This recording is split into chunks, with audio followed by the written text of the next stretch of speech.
Assalamualaikum warahmatullahi wabarakatuh. Saya Adi Brubiad, dosen IAIN Syekh Nurjati Cirebon, pengampu mata kuliah studi Al-Quran. Dalam pertemuan ketiga ini, mari kita simak presentasi dari kelompok pertama mahasiswa Fakultas Tarbiyah jurusan Bahasa Inggris semester pertama dengan tema Sejarah Kodifikasi dan Pengumpulan Al-Quran dalam video berikut ini.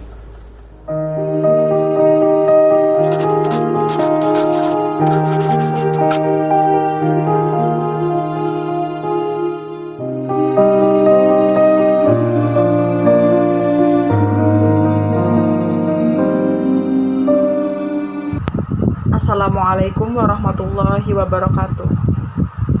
Kami dari kelompok 1 studi Al-Quran ingin menyampaikan hasil diskusi kami yang berjudul Sejarah Kodifikasi dan Pengumpulan Al-Quran.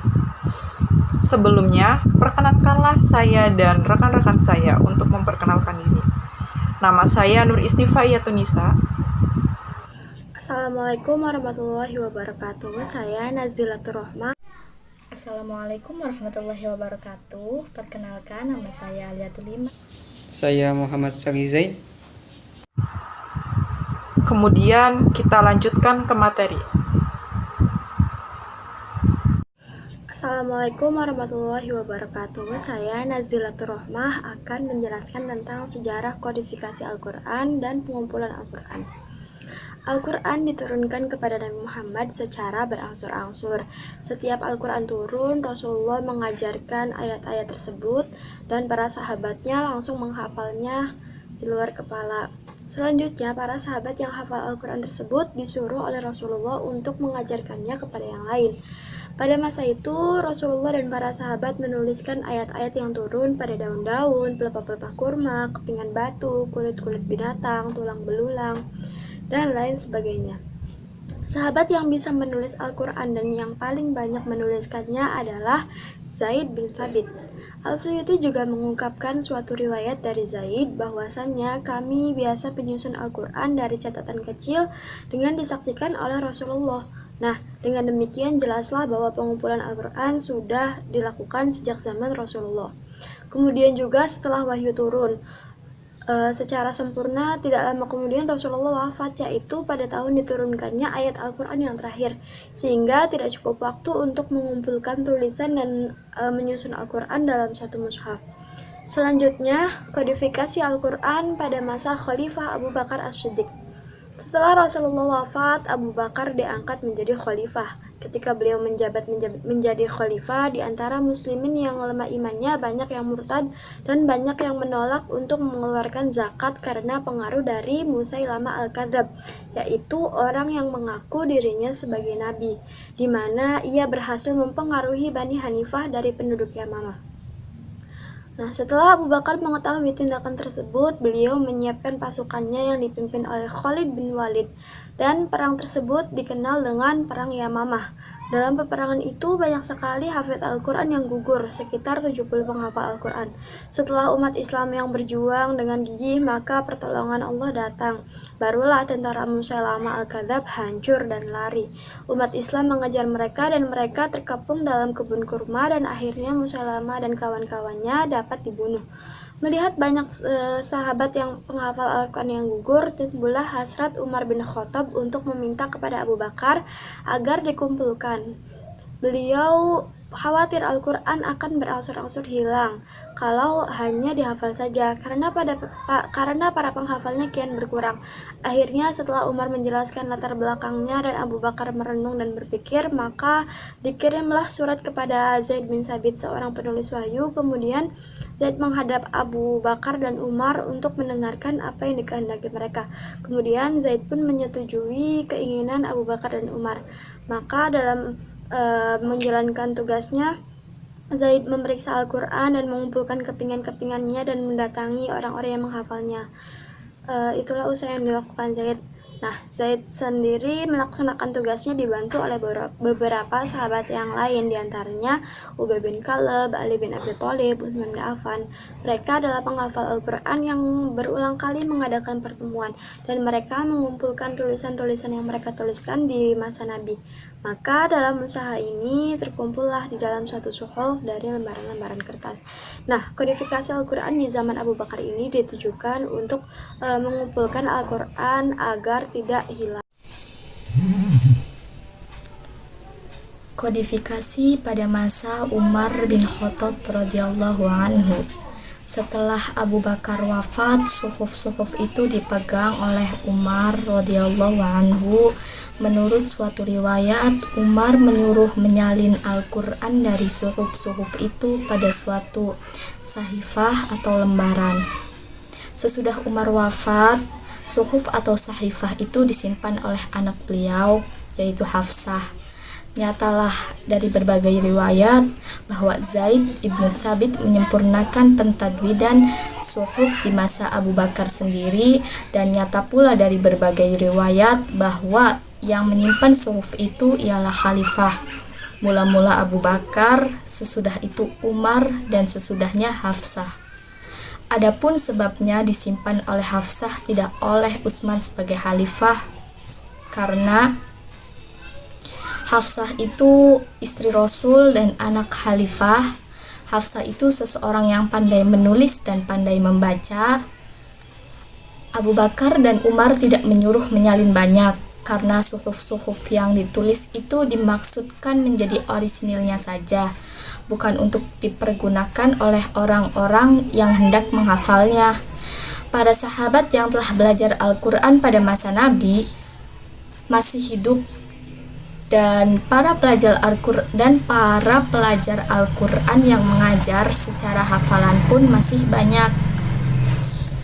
Kodifikasi Al-Quran di masa Khalifah Utsman radhiyallahu anhu. Sesudah beberapa tahun berlalu dari pemerintahan Utsman, timbullah usaha dari para sahabat untuk meninjau kembali suhuf-suhuf yang telah ditulis oleh Zaid bin Thabit. Diriwayatkan oleh Bukhari dari Anas bahwa Huzaifah ibnu Yaman datang kepada Utsman melihat hebatnya perselisihan dalam soal qiraat. Huzaifah meminta kepada Utsman supaya lekas memperbaiki keadaan itu, lekas menghilangkan perselisihan bacaan agar umat Islam jangan berselisih mengenai kitab mereka seperti keadaan orang-orang Yahudi dan Nasrani.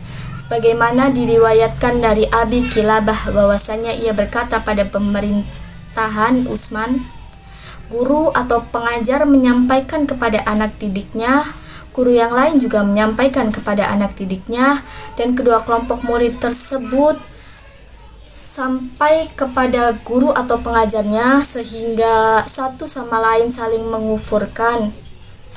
Berita tersebut sampai kepada Utsman. Utsman berpidato seraya mengatakan, kalian yang ada di hadapanku berbeda pendapat, apalagi orang-orang yang bertempat tinggal jauh dariku, pasti lebih-lebih lagi perbedaannya.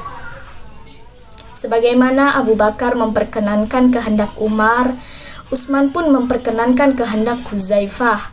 Kemudian Utsman mengirimkan surat kepada Hafsah binti Umar, istri Rasul, meminta suhuf yang disimpannya. Setelah suhuf itu dikirimkan kepada Utsman, dipanggillah Zaid bin Thabit, Abdullah bin Zubair, Sa'id bin As, dan Abdurrahman bin Harith bin Hisham sebagai penulis wahyu, agar mereka menyalin suhuf ini. Upaya Utsman dalam mengumpulkan Al-Quran tidak berhenti sampai di sini, bahkan memanggil kaum muslimin seorang demi seorang dan mengajukan pertanyaan, apakah Anda telah mendengar wahyu yang didiktekan Rasul? Mereka menjawab, ya. Setelah selesai wawancara, ia bertanya, siapakah di antara mereka yang paling baik tulisannya? Mereka menjawab, Zaid bin Thabit, penulis Rasulullah. Selanjutnya Utsman bertanya kepada mereka,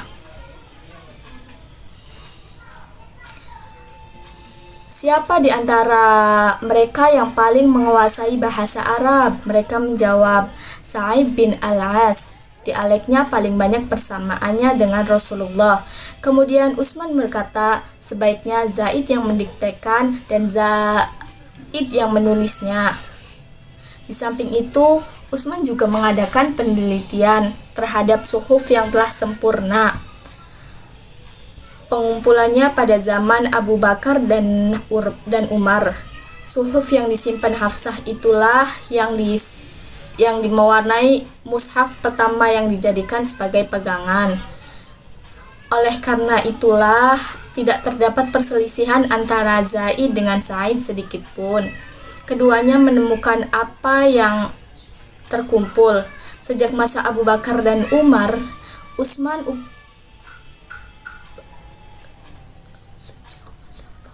itulah mushaf yang dibukukan Utsman. Upaya kedua sesudah Abu Bakar dan dapat disaksikan masyarakat luas.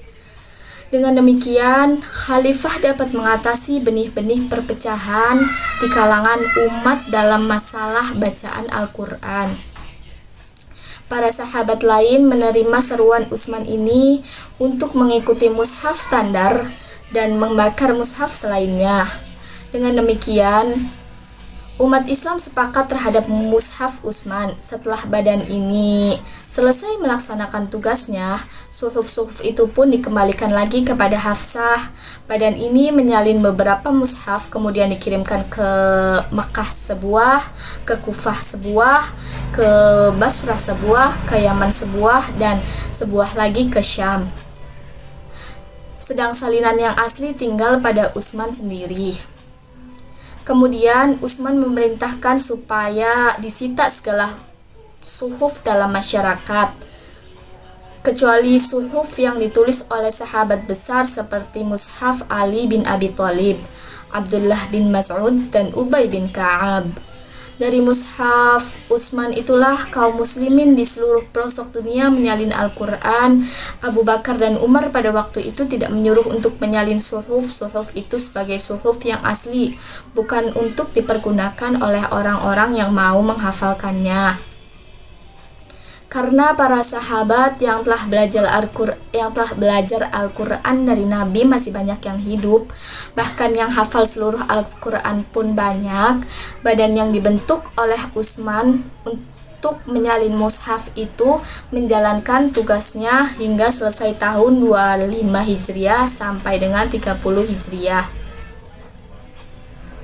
Dengan uraian di atas, kita ketahui bahwa tujuan pengumpulan Al-Quran pada zaman Abu Bakar adalah mengumpulkan Al-Quran menjadi satu mushaf agar jangan sampai ada ayat atau kalimat yang hilang.